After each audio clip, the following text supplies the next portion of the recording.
This is the FM Touch program, Do You Know? This particular product was designed for people who need to be able to check and remember skills and tasks where memory is required. This could be for fellow employees or friends or family where you have to detail each step for them to do. This is not an uncommon thing for people that use computers. In this particular case, let's look at this screen. This is the Do You Know screen. It has a category.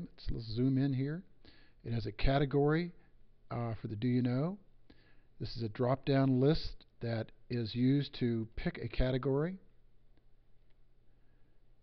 There's a subject for Do You Know, and the subject is a statement or question that relates to the question of Do you know? Do you know how to do, or do you, whatever the particular thing is that you're trying to do. Following that, there's a description text field where you put the itemized steps in that relate to this particular task. It would be somewhat like a recipe list of steps or memory issues or functions that it would take in order to do the subject item. Further down, there's a source, the source being either textbooks, websites, knowledge, or whatever it may be. If it were from a website, then you would put the websites in this listing over here.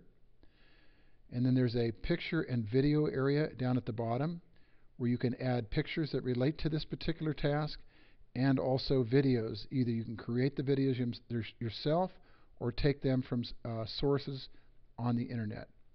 Let's take another look at the different menu options that are available to us on this program. There is the Do You Know tab, the Categories tab. Let's go look at Categories. Categories is a single step where you put in a new category. Each record in this particular file, as you add a new record, would add a new category. In this case, it was medical. If you take a look at the list, or you want to list one, you click this button. It'll take you to the list of all of the categories. Last is a bigger screen view for if you're running videos or graphics of some sort. This particular screen will give you the option to see a larger picture, like on an AVI video. The Find button gives you the option by record number or the title of the item, which is down here, to go ahead and find it on the program. So you would use that in what we call a search mode. Again, there's a list which lists all of the pictures and videos that are in the program. Let's go back to the Do You Know. This concludes the short tour of the Do You Know program.